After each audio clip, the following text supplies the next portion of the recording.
Buenos días a todos y a todas. Vamos a proceder a brindar el parte informativo número 326, correspondiente al día 29 de enero del año 2021, del Consejo de Atención Integral de la Emergencia COVID-19 creado por decreto del Poder Ejecutivo Provincial número 100 del año 2020, ratificado por ley 1697 de la Honorable Legislatura Provincial. 1.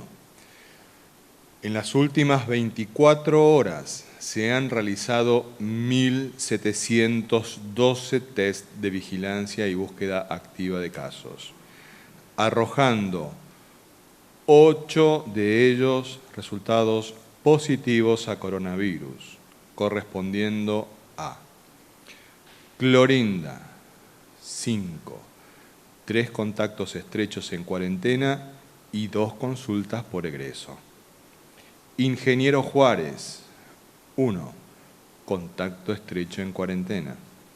El Potrillo, 1, contacto estrecho en cuarentena. Ingreso ordenado y administrado, 1, ingreso desde la provincia de Buenos Aires. 2.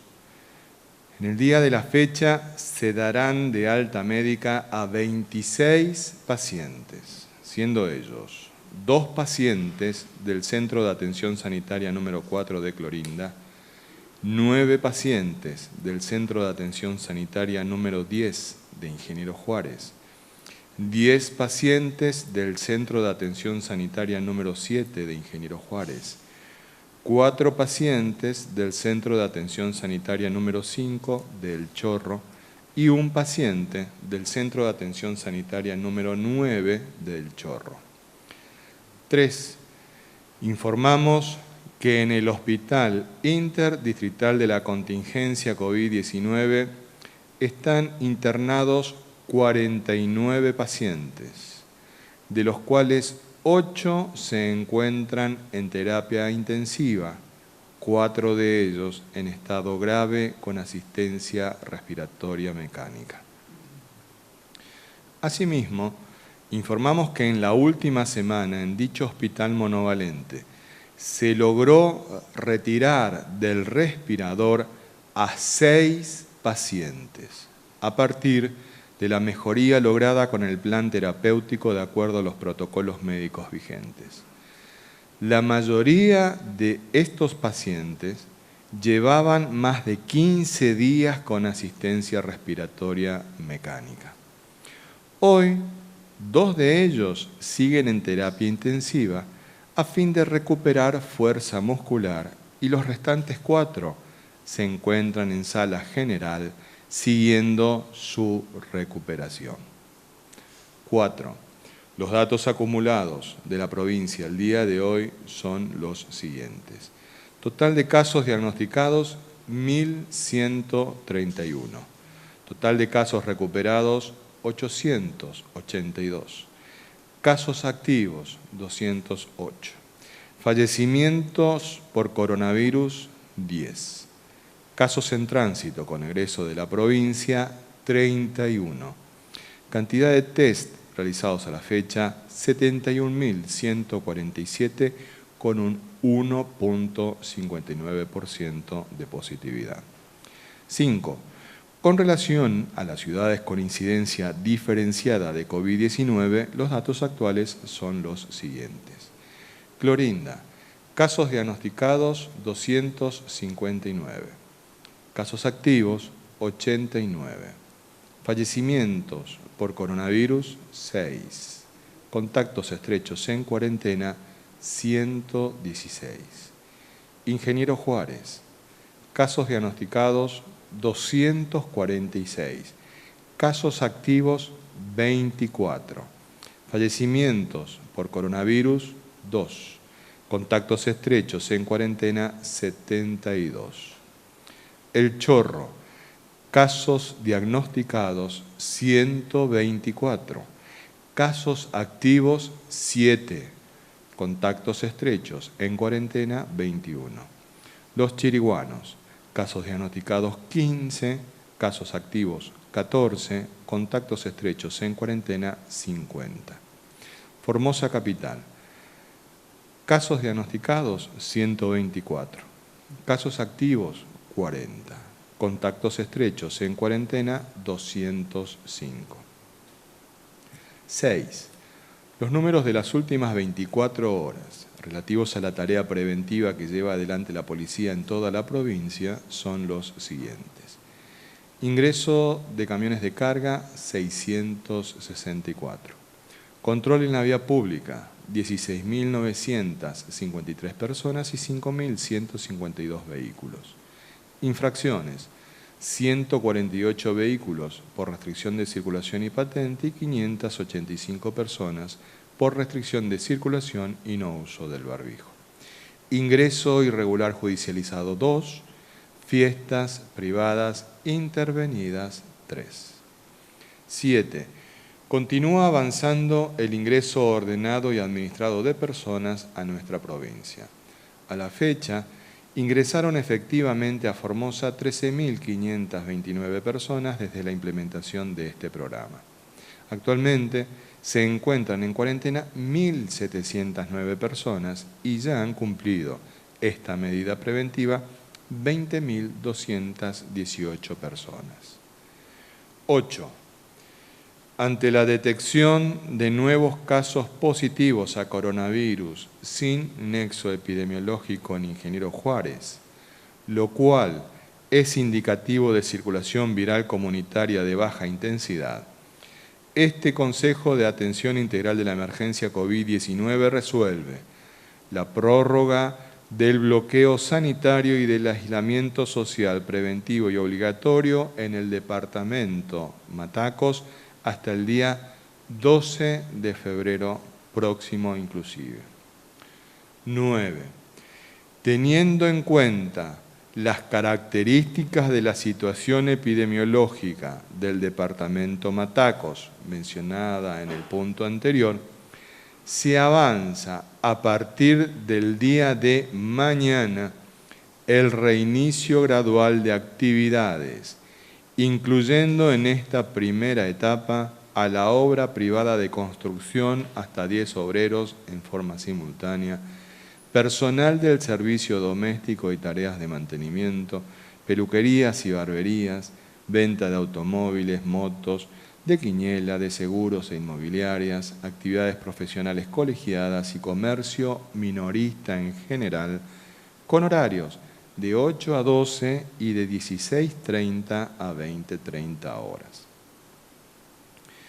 Cada una de estas actividades deberá realizarse cumpliendo estrictamente los protocolos sanitarios vigentes para cada sector.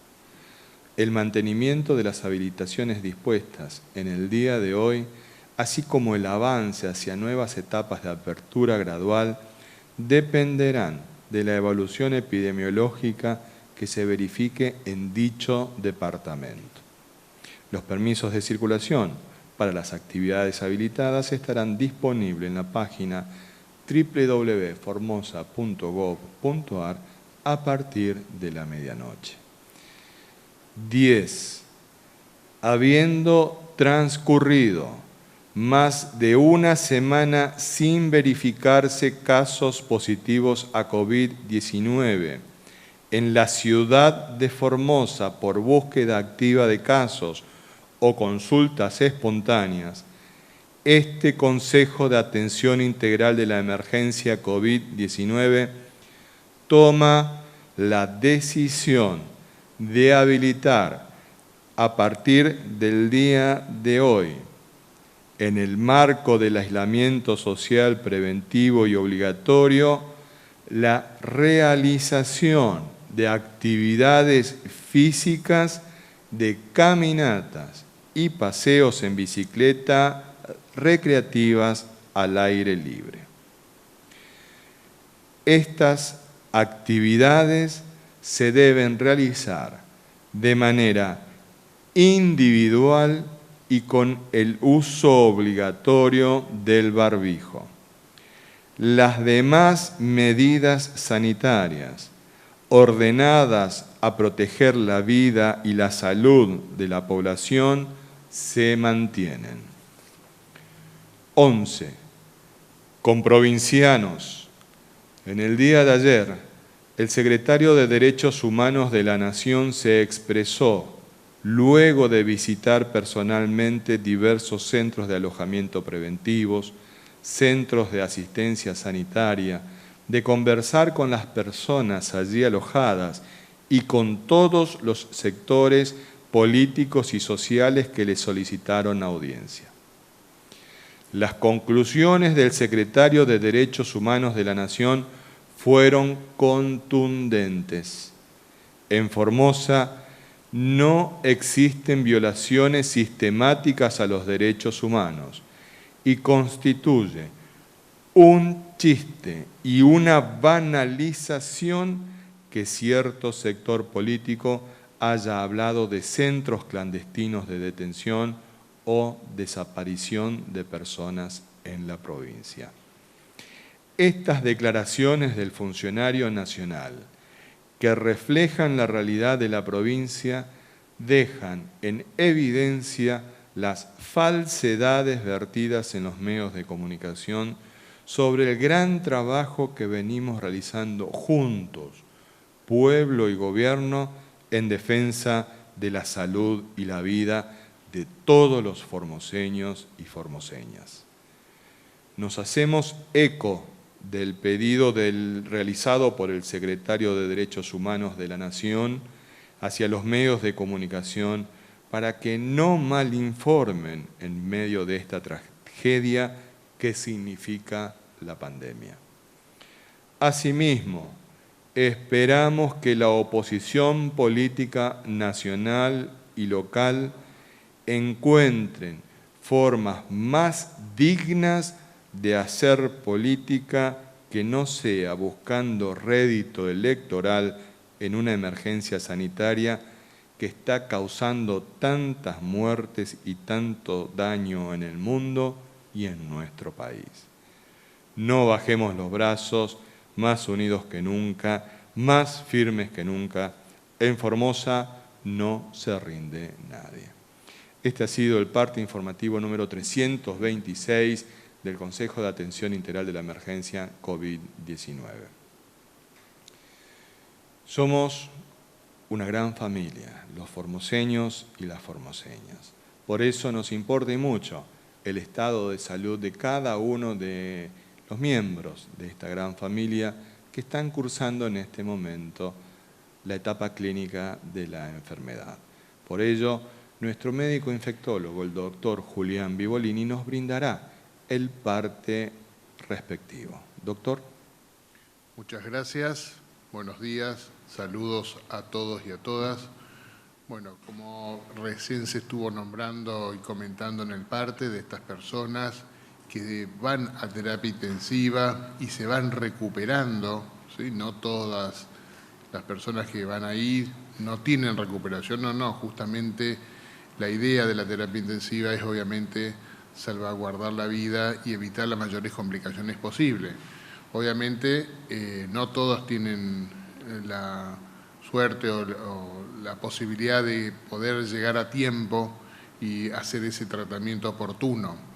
La terapia intensiva, como muy bien se dijo, hay algunas personas que evolucionaron después de un buen tiempo, después más, la mayoría mayor de 15 días de estar ahí con necesidad de asistencia respiratoria mecánica, empezaron a salir de alta, de a poco, progresivamente.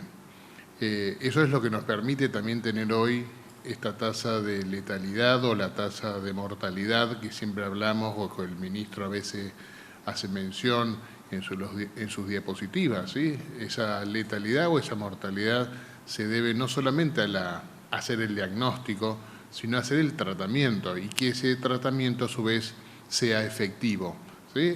Todo ese trabajo en conjunto que se hace desde el inicio, desde promocionar que las personas se acerquen a hacerse el diagnóstico, de hacer el diagnóstico, de la captación del diagnosticado y de acercar el tratamiento oportuno a esa persona que ya fue diagnosticada. Todo eso lleva a que tengamos hoy día esa tasa de letalidad y de mortalidad la más baja del país. Además de todas, obviamente, las medidas, porque aquel que evita la infección no se termina complicando, por supuesto. Por lo tanto, todo ese esfuerzo son esos resultados. Hoy día estas personas que están en terapia intensiva, que muy bien se dijo son 8, de las cuales 4 son graves, hay algunos que están un poco dentro de esos 4 graves, algunos que están peor que otras personas, que otros de los pacientes. Hay un rango de uno de ellos está planificándose sacar el respirador en el transcurso de hoy, y el otro extremo todavía hay personas que siguen con el respirador en una situación crítica y grave. Las otras 4 personas, que son 8 que están en terapia, son de casos moderados, que están sin asistencia respiratoria mecánica, solo con el aporte de oxígeno, pero bajo seguimiento porque tienen muchas comorbilidades, todavía tienen un camino a recorrer para poder solventar y esperar que no se compliquen y puedan pasar a sala general. Y en sala general también hay personas con cuadro moderado, una de ellas, la cual ya salió de terapia intensiva, todos tuvieron sus tratamientos oportunos. Los tratamientos son muy amplios, no es solamente la administración del suero equino o solo la administración del plasma. También hay otros medicamentos como la dexametasona, que también se utiliza en los casos graves. El respirador en sí es un tratamiento. Y bueno, y todo lo que sea el tratamiento de la compensación o descompensación de sus enfermedades de base.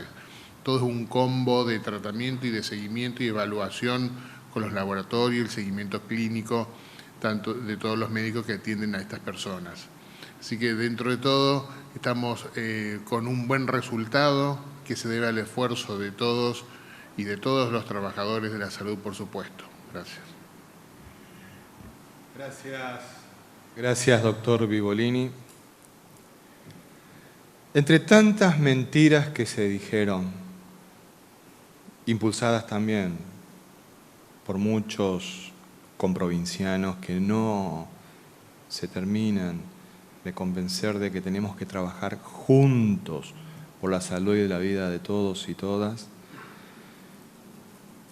se habló de que desocupábamos y montábamos un escenario ante la visita del secretario de Derechos Humanos de la Nación y entonces desocupábamos así a tontas y a locas el cincuentenario.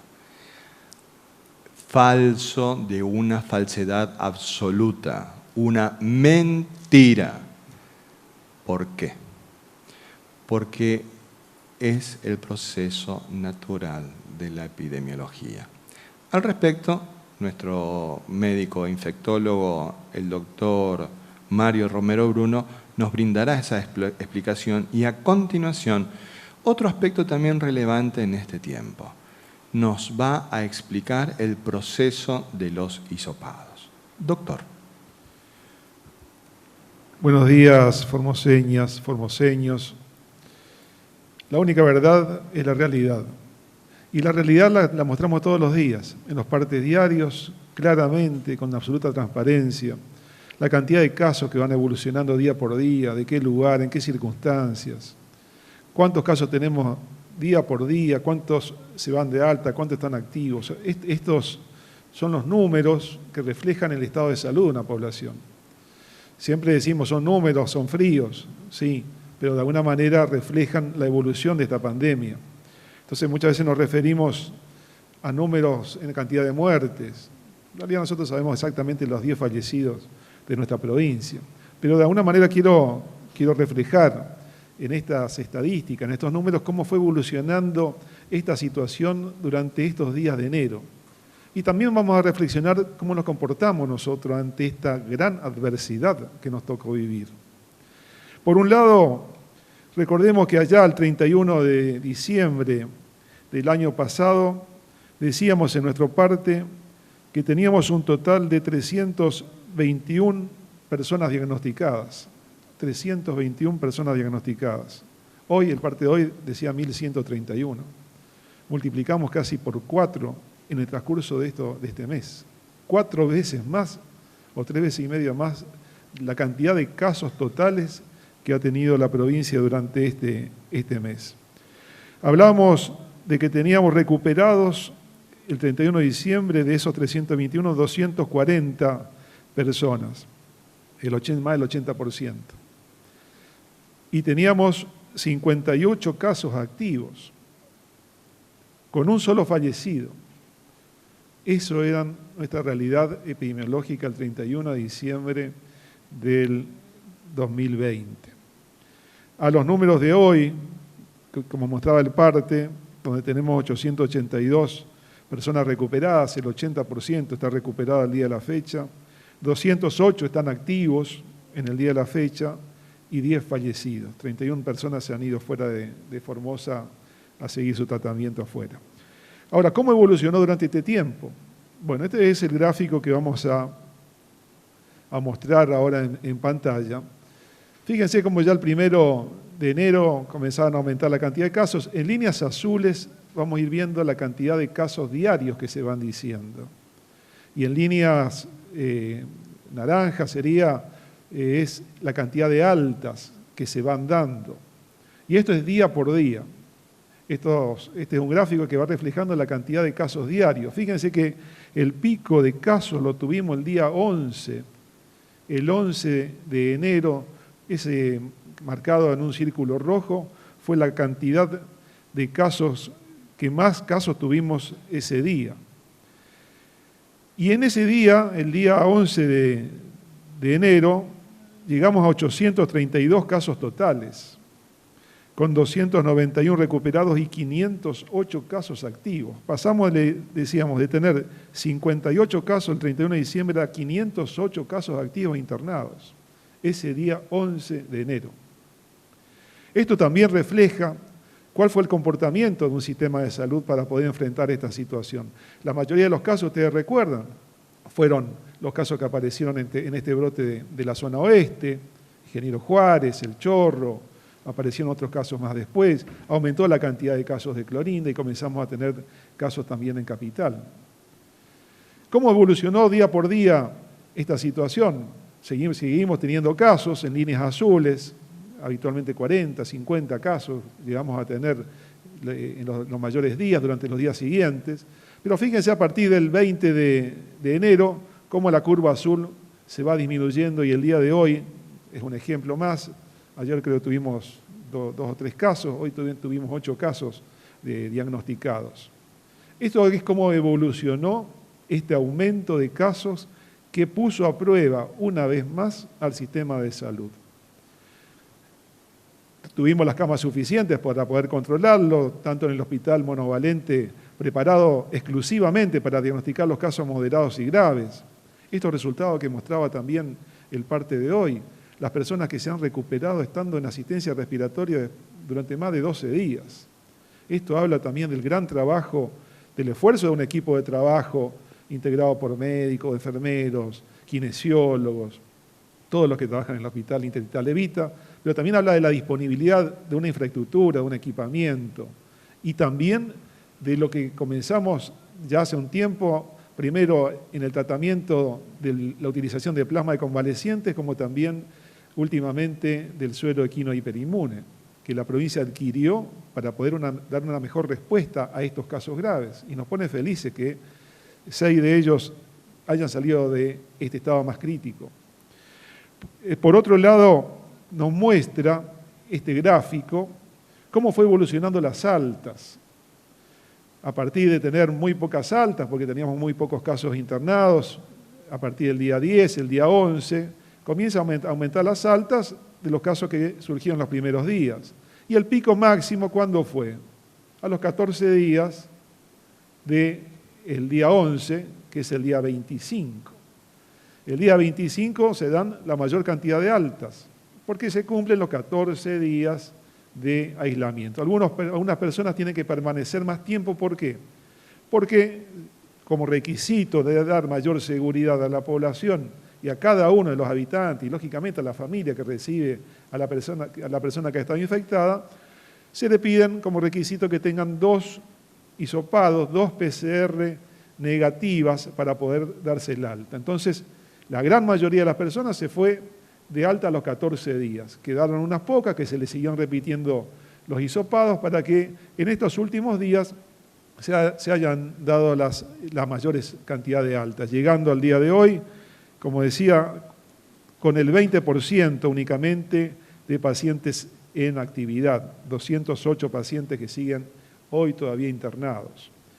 Entonces esto nos demuestra por un lado la evolución de la curva, cómo aumentó los casos, cómo hoy estamos también dando la mayor cantidad de las altas, cumplidas ya los 14 días de controles, de aislamiento, con la seguridad de las PCR negativas.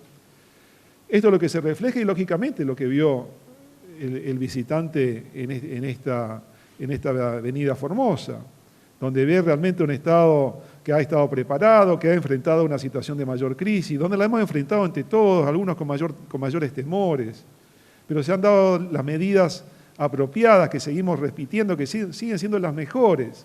¿Por qué? Porque esta situación se está controlando y la vamos a seguir controlando si progresivamente se van dando estas mayores actividades, pero lo vamos haciendo cada uno con responsabilidad, con cuidado. El riesgo está presente, el riesgo no es que haya desaparecido, el coronavirus sigue estando. Depende de nosotros que esto siga avanzando o no, que lo podamos seguir controlando. Entonces, ¿cuáles han sido muchas de las situaciones? Lógicamente, se tuvieron que habilitar centros de atención sanitaria en el oeste, en Ingeniero Juárez, en El Chorro, en El Potrillo, en distintas localidades para dar atención a los pacientes que no tenían síntomas o que tenían síntomas muy leves. Así también se hizo lo mismo con los centros de alojamiento preventivo. Cada uno de estos casos, por cada contacto estrecho, por lo menos son 3.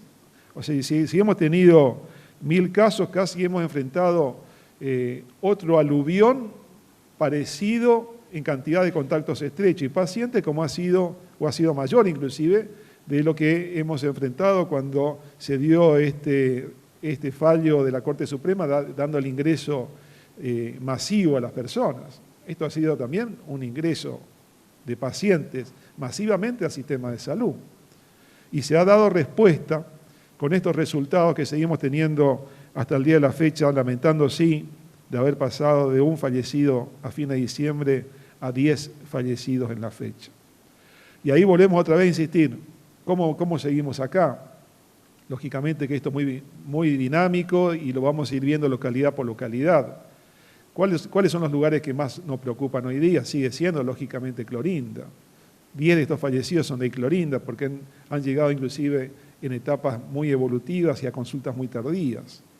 De esto nos está reflejando que de un caso positivo, por debajo de esa cantidad de casos, hay por lo menos 10 más que padecen la enfermedad. Muchos de ellos no se han diagnosticado. Entonces la accesibilidad a la consulta temprana, en los casos de síntomas, a ir a realizarse un hisopado voluntariamente, a recibir a los brigadistas que están realizando su trabajo en la ciudad de Clorinda, va a hacer que también estos resultados los podemos reflejar, lo veamos reflejado en esa ciudad, para mayor tranquilidad de las personas que viven ahí, para toda la provincia.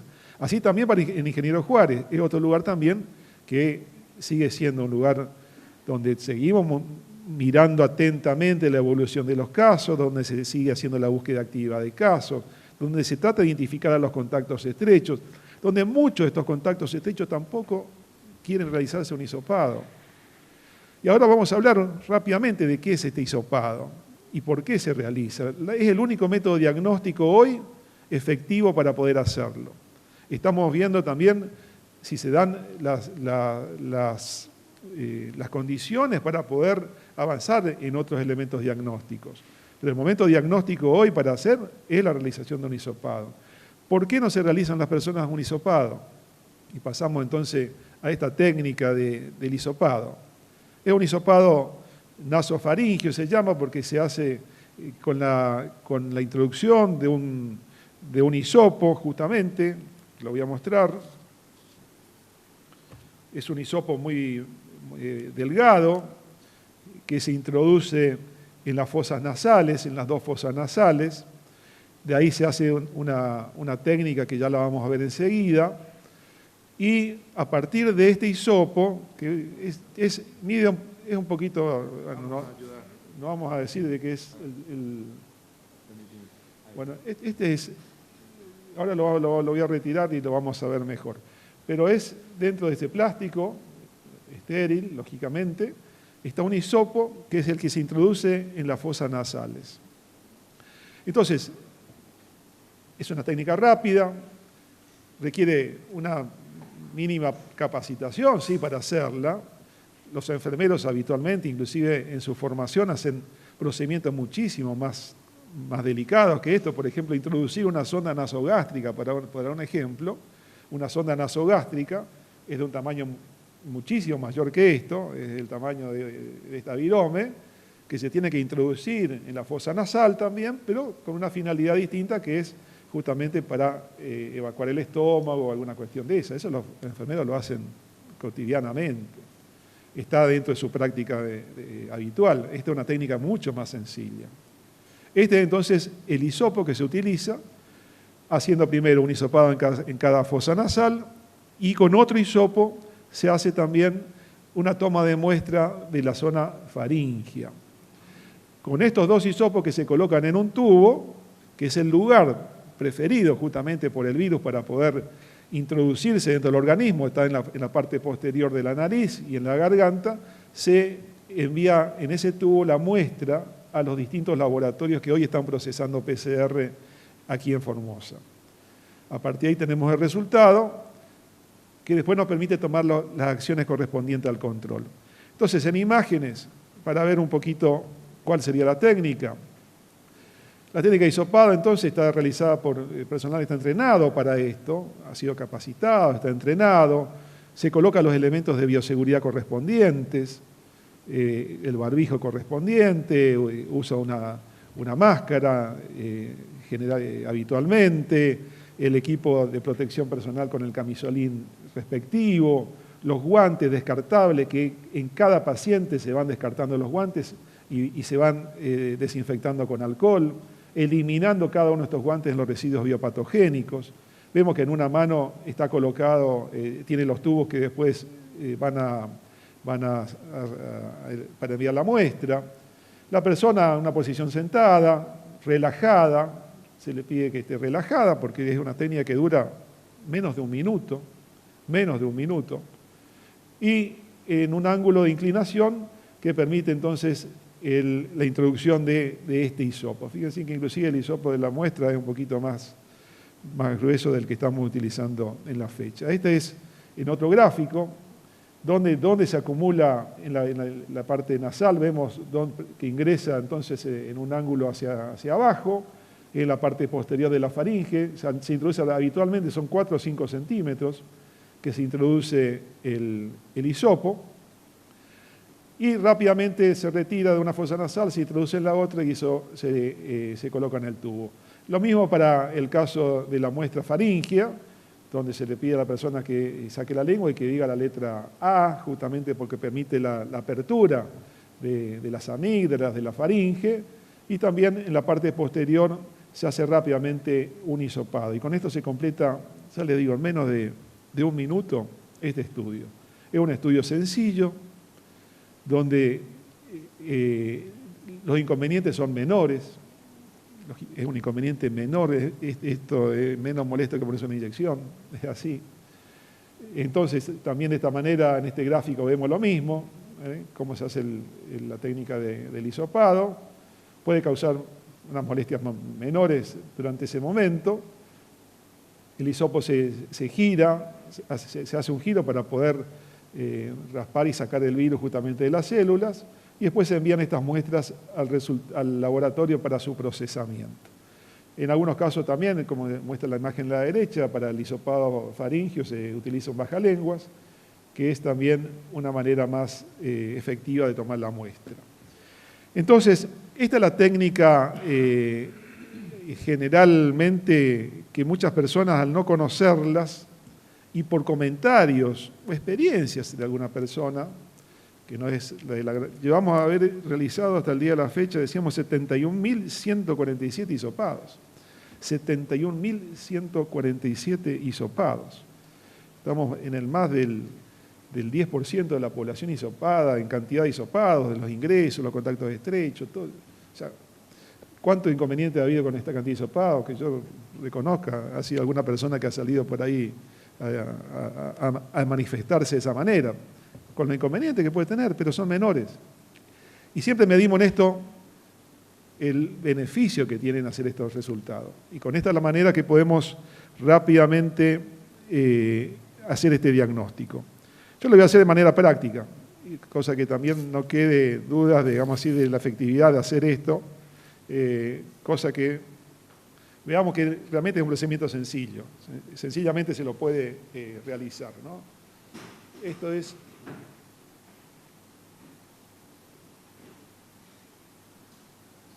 Fíjense, esa es la colocación, se hace el movimiento y después se retira esto y queda para el estudio. Lo hago esto justamente para que las personas no tengan temor en realizarse. Es un inconveniente menor y rápidamente pasa esta situación. Lo hemos hecho muchísimas veces, entre todos, semanalmente prácticamente lo hacemos, por eso la experiencia que tenemos en hacerla es muy importante. Así que bueno, con respecto a todos los comentarios que surgen viendo estos resultados, me queda por finalizar esto y decir realmente lo que dice Don Quijote, ¿no? Ladran Sancho, señal que cabalgamos. Y creo que entre todos podemos seguir manteniendo estos resultados sanitarios en el tiempo que queda, que son quizás todavía unos meses hasta que la vacuna sea lo más accesible para todos y podemos seguir cuidándonos entre nosotros cada día mejor. Muchas gracias. Gracias, doctor. Y lo que señaló que nosotros por seguridad nos hisopamos una vez a la semana. Llevamos más de 25 hisopados, así que no hace mal. Doctor, antes de pasar a las preguntas, si me permiten, hay dos consultas puntuales que nos acaban de realizar y que me parece que es muy importante que podamos todos tenerla para que lo podamos conocer. Uno nos lo hace la señora Rosa Elizabeth, dice: doctor, hay veces que lo hacen con el mentón hacia abajo. ¿Esto es un condicionante para la toma de la muestra? Bueno, depende cómo esté sentada la persona. Habitualmente es recto, es el mentón recto o levemente inclinado un poquito hacia arriba. Es la mejor técnica, como introduciendo y mostrábamos la foto, y bueno, si se pudo ver en la imagen recién, son de aproximadamente 30 grados de inclinación, y esto entra siguiendo una línea, a ver si lo puedo mostrar rápidamente otra vez en la imagen anterior. A ver, ahí está. Siguiendo una línea que es por arriba de lo que sería el paladar, el anterior mejor, acá está. Una leve inclinación de la cabeza, o la cabeza recta, sigue una línea recta por encima, esto que se ve en la nariz, y para que conozcamos un poquito también nuestro propio cuerpo y anatomía, esto que se ve se llaman cornetes, que son parte de la anatomía de la fosa nasal, y lo de abajo sería el paladar. Entonces el hisopo entra siguiendo el paladar por debajo del cornete inferior, no lastimando lógicamente el tabique, que es lo que separa de una fosa nasal a la otra. Entonces el procedimiento es este, o sea, el procedimiento es la cabeza recta o ligeramente sobrelevada unos grados. Sí, y la siguiente es algo muy común, nos la hace Diego González. Si me lees, ¿es cierto que comenzarán a hisopar analmente en Formosa? Ustedes se ríen, pero sí, no, la pregunta me río, es una pregunta. Hay que respetar a las preguntas que nos realizan. Doctor, sí, por favor. Es una técnica que se está utilizando en China, que está dando buenos resultados. ¿Por qué? Porque el coronavirus también, no solo que está también otra técnica en la saliva, entonces la misma saliva después pasa al tubo digestivo y esto fue una parte de lo que se elimina a través de la vía anal. Pero aparte de eso también el intestino tiene receptores específicos del coronavirus, más allá que también estos receptores están en la parte superior de las vías respiratorias, también el intestino tiene receptores que unen al virus con las células. Entonces también está determinado eso. Ahora, esto está recién en unas pruebas que se están haciendo en China, que se están experimentando, así que si alguien dijo que lo íbamos a hacer acá en Formosa, realmente no ha sido esa la situación en este momento para proponerla. ¿Sí? Doctor Violini, por favor. Están planteando en China hacerlo ese tipo de modalidad de estudio antes de ingresar a China, como pedido obligatorio aparentemente. Lo único que le vamos a pedir al doctor Romero Bruno es que no haga esa... Nada más. Bueno, está bien. La verdad es que es una prueba científica, no es una broma. Hoy en Formosa nosotros tenemos el hisopado nasofaríngeo, no tenemos otra prueba como la que acaban de preguntar por las redes. Pero es importante que lo hagan porque esto nos permite también desmitificar algo que muchos vivarachos están tratando de instalar, que es el miedo a esto. Hay alguna radio, hay algún periodista por ahí que insisten con esto. El doctor Romero Bruno acaba de mostrarnos que no es una prueba que genere ninguna lastimadura ni nada por el estilo. Es una simple prueba que nos permite diagnosticar. Dicho esto, vamos ahora con las preguntas que han formulado nuestros periodistas. Buenos días a todos. Si me permiten, me pidieron que me sacara el barbijo. Emanuel Crossi, del Diario de la Mañana, consulta.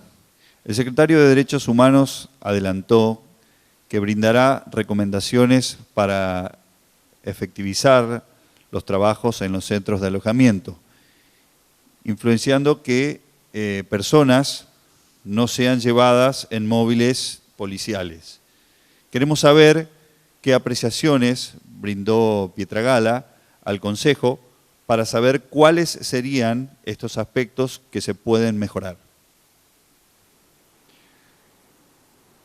Gracias, porque esa pregunta nos permite también a nosotros poder explicar otros aspectos que están vinculados a este tipo de visitas.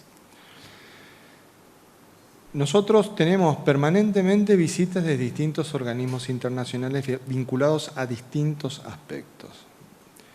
Tienen una metodología, en particular la de derechos humanos, tiene una metodología muy específica. Todas estas visitas están, digámoslo, protocolizadas. Arriba la delegación al lugar que visita, tiene una reunión con las autoridades del lugar a donde va a llevar adelante la visita, escucha todo lo que tiene que escuchar del sector oficial, con posterioridad y sin conocimiento de las autoridades locales realizan visitas a los lugares que ellos eligen.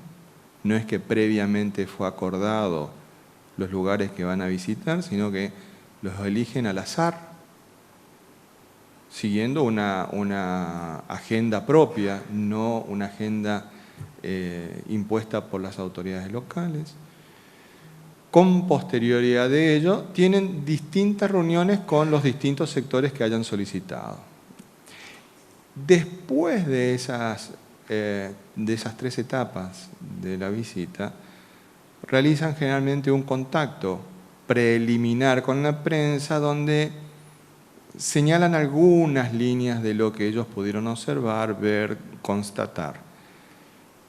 Con posterioridad, cuando regresan a sus lugares, a sus oficinas, con toda la documentación, tanto la que entregó el Estado provincial o las autoridades locales, más la documentación que fue acercada por quienes quisieron entregarles documentaciones, elaboran, y además de la visita, de lo que ellos pudieron observar y de los contactos que realizaron, elaboran ahí un informe de la visita. En ese informe de la visita es donde establecen distintas recomendaciones en el caso que lo tengan que realizar. Esto, nosotros hemos tenido hace 2 o 3 años una visita del Alto Comisionado de las Naciones Unidas para las personas privadas de la libertad, por ejemplo. Fue exactamente la misma metodología, exactamente la misma metodología. En la conversación que hemos tenido con el señor secretario de Derechos Humanos, uno de los temas que nos planteó fue justamente del por qué la policía traslada personas. Entonces nosotros tuvimos que explicarle, porque ese fue un planteo concreto que nos realizó, tuvimos que explicarle que nosotros, ante la pandemia, tuvimos que reorganizar toda la actividad del Estado y ponerla en función de atender de la mejor manera la situación de pandemia que estaba viviendo. Como ejemplo, un ejemplo que nos toca a nosotros, al área, al ministerio que tengo la responsabilidad de conducir, por ejemplo, camionetas y la combi asignada a nuestro ministerio, que es la que generalmente usamos con el registro civil cuando viajamos al interior para hacer los distintos operativos de documentación. Esos fueron entregados a la policía de la provincia para fortalecer el área logística de traslado de personas. Porque si no, una sola área no tiene la suficiente capacidad de movimiento tal como se presentó la pandemia. Por eso muchas veces se utiliza no una ambulancia, como debería de realizarse, sino se utiliza o una camioneta de la policía o un vehículo de cualquier otro ministerio. Entonces ustedes van a ver de que pueden, en el oeste está nuestra combi, por ejemplo, del Ministerio de Gobierno. En el oeste la combi está dispuesta para el traslado de personas a los centros de alojamiento preventivo o a los centros de atención sanitaria. Está al servicio. Lo mismo los móviles policiales. Y hemos realizado traslado de personas, por ejemplo, desde Mansilla hasta la UPAC, en el marco del programa de ingreso ordenado y administrado, en vehículos de la policía asignados, por ejemplo, a la policía científica, a lo de criminalística, que son unas Kangu. Es decir, no es que existe un prurito de que son vehículos policiales. En realidad, usamos todo el parque automotor del gobierno de la provincia. Todo lo que pueda ser utilizado para brindar un mejor servicio, lo hacemos.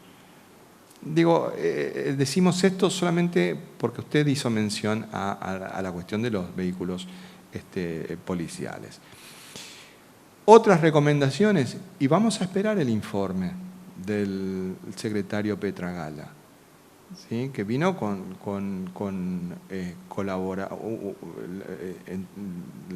lo acompañó, por ejemplo, la doctora Andrea Pochac, que es abogada, doctora en Derechos Humanos, que fue durante muchos años una de las responsables más importantes del Centro de Estudios Legales y Sociales de la Argentina.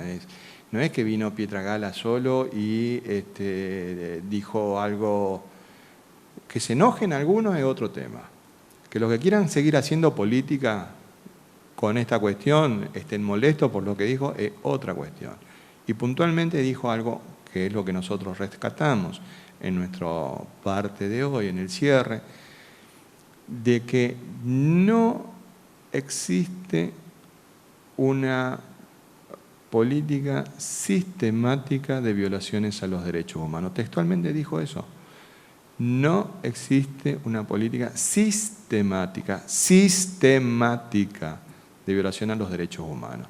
No dijo que no pudieran haber existido quizás algún hecho molesto, inconveniente que hay que corregir. No lo dijo eso. Dijo, no existe una política sistemática de violación a los derechos humanos, como muchos lo quieren hacer aparecer, y como algún periodista fue corregido en ese momento en la conferencia de prensa.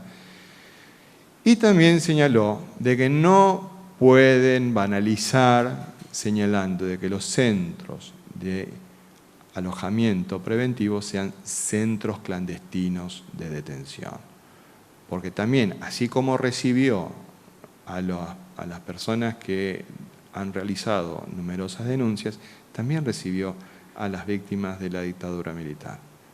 También escuchó a esas personas. Entonces, hay que esperar qué dice el informe del señor secretario de Derechos Humanos de la Nación y ahí, bueno, veremos las recomendaciones, pero toda recomendación es bienvenida. Ahí señaló algo muy importante, la de firmar un convenio para la formación en derechos humanos de nuestra policía de la provincia. A nosotros nos pareció fantástico porque desde el año 2007, en el que modificamos la currícula de formación de nuestro personal policial, aumentamos el número de horas cátedras vinculadas a la formación en derechos humanos de una manera muy importante. Fortalecer ese aspecto con la participación de la Secretaría de Derechos Humanos nos parece muy, muy importante. Por lo tanto, estamos encaminados en esa línea. Siguiente pregunta, por favor. Alicia Lucena, La Informativa. Ministro González, diputados de la Nación, de la oposición, tienen intención de venir a la provincia. ¿Conoce el motivo? ¿Por qué y para qué? Para nosotros es muy claro, el motivo es político, estrictamente. A ver, ¿cuándo vimos en los medios hegemónicos de comunicación de la Argentina el ataque sistemático y permanente y prolongado en el tiempo tan salvaje como el que está ocurriendo en la última semana contra la provincia de Formosa? Pero es tremendo, es tremendo.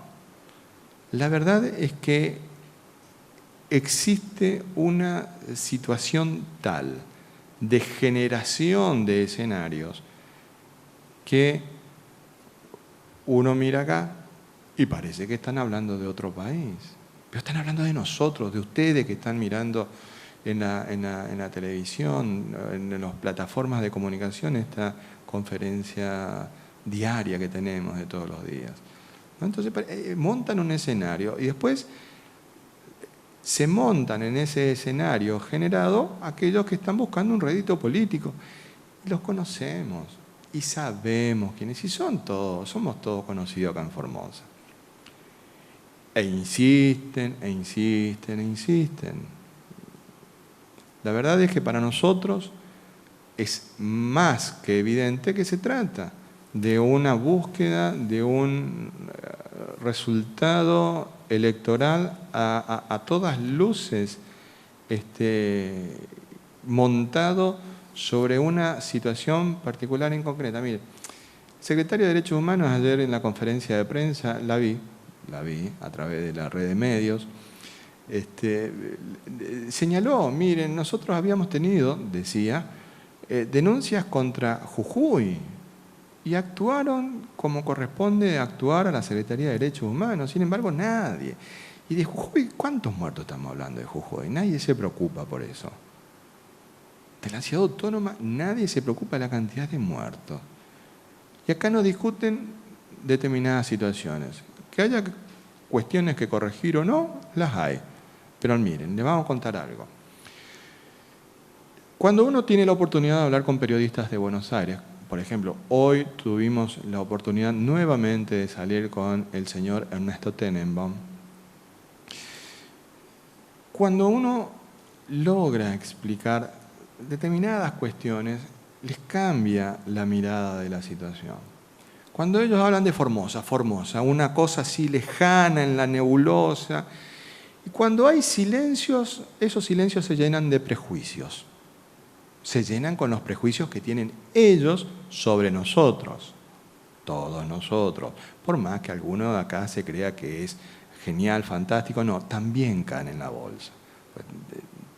Todo lo que está fuera de la General Paz ya tiene una imagen distorsionada, y más cuando tienen algún tipo de interés, como en este caso. Entonces, para los que estamos en Formosa, nos resulta sumamente claro, pero explicarle a un periodista de Buenos Aires que tenemos 4 zonas en la provincia con incidencia COVID. 4, que es la ciudad de Formosa. Entonces tenés que explicarle, la ciudad de Formosa está en el este. Si vos te parás delante del mapa de la Argentina, mirá Formosa. La ciudad de Formosa está en el este, sobre el río Paraguay, justo en la mitad.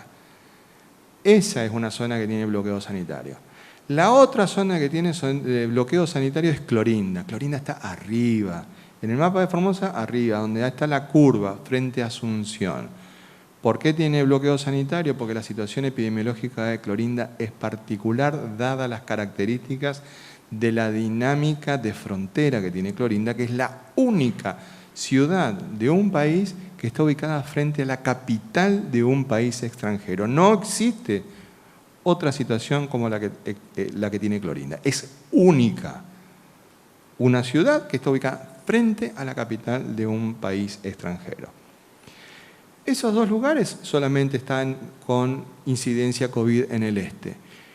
Y los otros 2 lugares que tenemos incidencia COVID en la provincia, le tenemos que explicar a los periodistas de Buenos Aires, están en el otro lado de la provincia, mirando el mapa, del lado izquierdo, contra la provincia de Salta, que son los departamentos Ramón Lista y Mataco. El resto de la provincia no tiene esta incidencia COVID. Entonces, explicar eso es verdaderamente una proeza. ¿Por qué? Porque ya tienen el cassette. Ustedes lo escuchan, ustedes ven, y de hecho muchos medios locales difunden y le dan matraca al diputado Waldo Wolf, por ejemplo. Pero miren pues un poquitito lo que hizo los 4 años del macrismo Waldo Wolf. Si parece que nació en un repollo ese señor. Caramba, y acá lo quieren presentar como el gran defensor de los derechos de la gente. ¿Por qué no ves todo lo que justificó Waldo Wolf durante los 4 años del macrismo? Y después tenés, que ahora consiguió un corresponsal que mamita querida. Ayer de nuevo, tiene un problema con los aborígenes, pobre chico, que la verdad es de psicólogo. Bueno, esto va a obligarlo a hacerme otra denuncia con el señor Waldo Wolf, que es diputado de la Nación. Es un trabajo estrictamente de política electoral. ¿Qué es lo que se discute acá? Son modelos sanitarios. Modelos sanitarios. Y con esto cierro. Fíjense, nosotros en la provincia de Formosa recibimos la primera dosis de la vacuna Sputnik V en 2 etapas.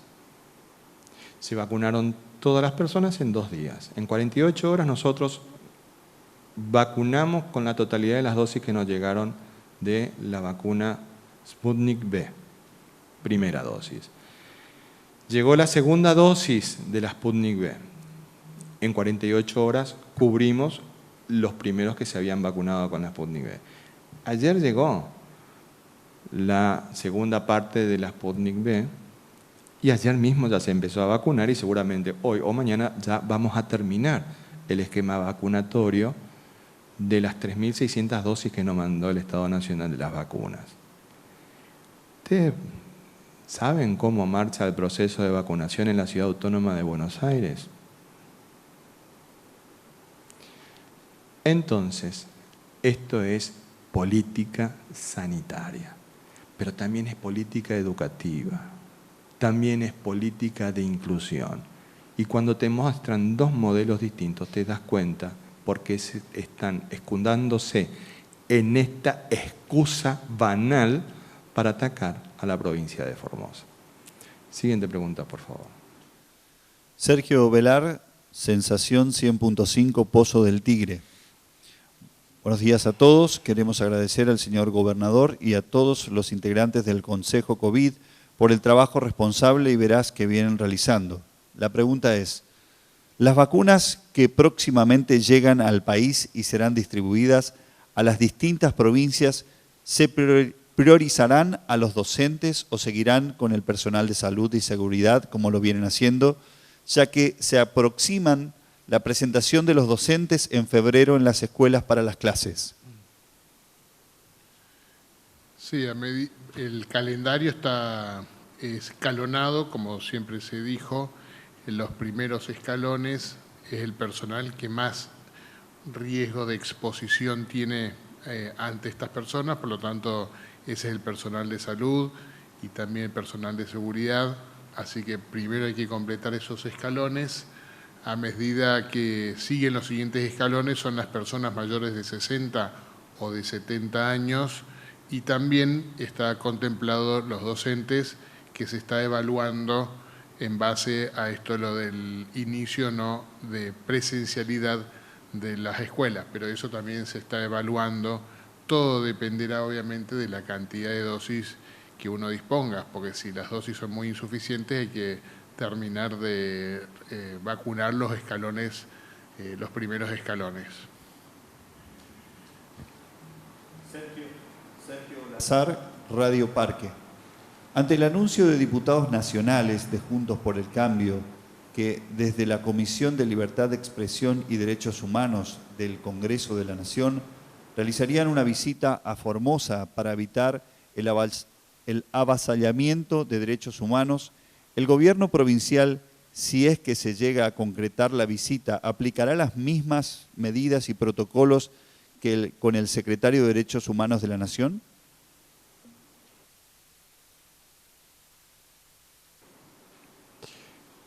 La provincia de Formosa tiene medidas y protocolos sanitarios muy claros y contundentes. Es obvio que aplicaremos las medidas sanitarias que correspondan según la legislación de la provincia de Formosa.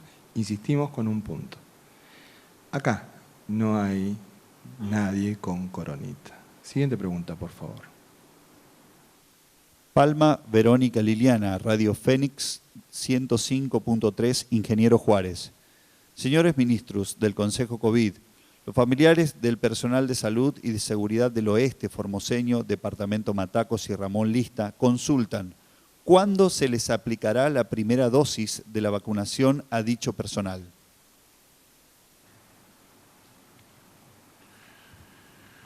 Sí, eso se está evaluando. Siempre vamos a depender, como vuelvo a repetir, de la cantidad de dosis que se tengan.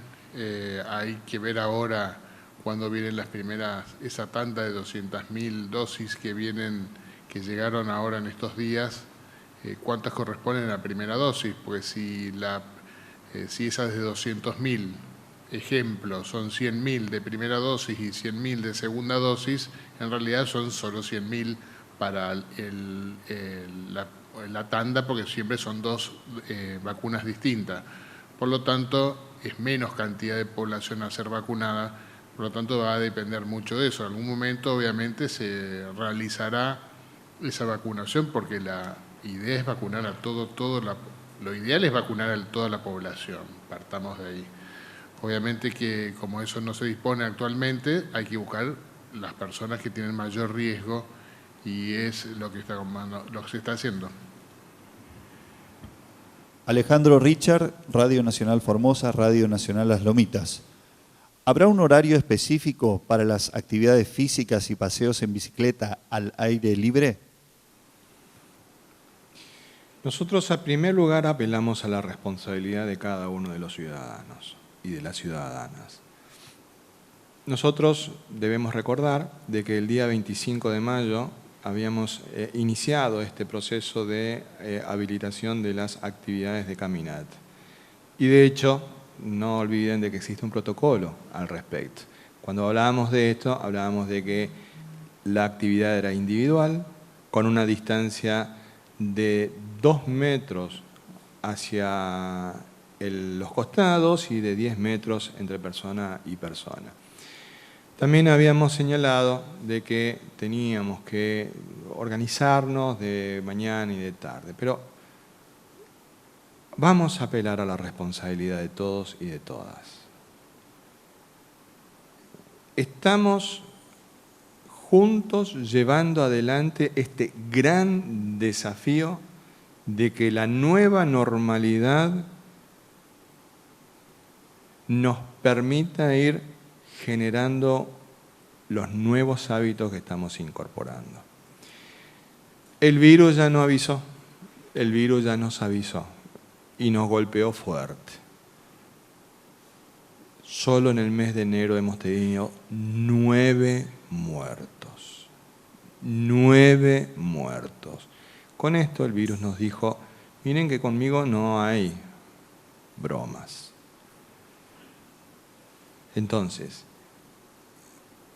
la situación epidemiológica de la ciudad de Formosa nos indica que todo este trabajo que hicimos juntos, y que evidentemente molesta mucho, que nos siguen denunciando todavía por montones de cosas, nos permite hace una semana no tener ningún caso positivo detectado en los trabajos de hisopado en terreno con nuestros equipos del Ministerio de Desarrollo Humano, ni tampoco de aquellas personas que espontáneamente se acercan por consulta de síntomas o para salir de la provincia o para irse a otro lugar de la provincia. Eso nos permite ir explorando juntos distintas flexibilizaciones graduales. Ya habíamos habilitado la construcción, los comercios, actividades profesionales, etc.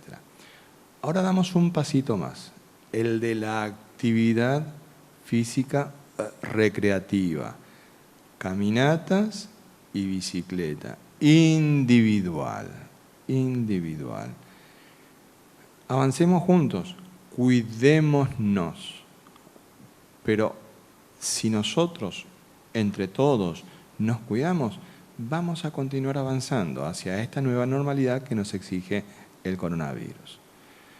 Agradecemos la presencia de los miles de formoseños y formoseñas que nos han acompañado una vez más en las transmisiones de este parte diario del Consejo de Atención Integral de la Emergencia COVID-19. Los esperamos una vez más el día de mañana. Que Dios y la Virgen nos cuiden y protejan.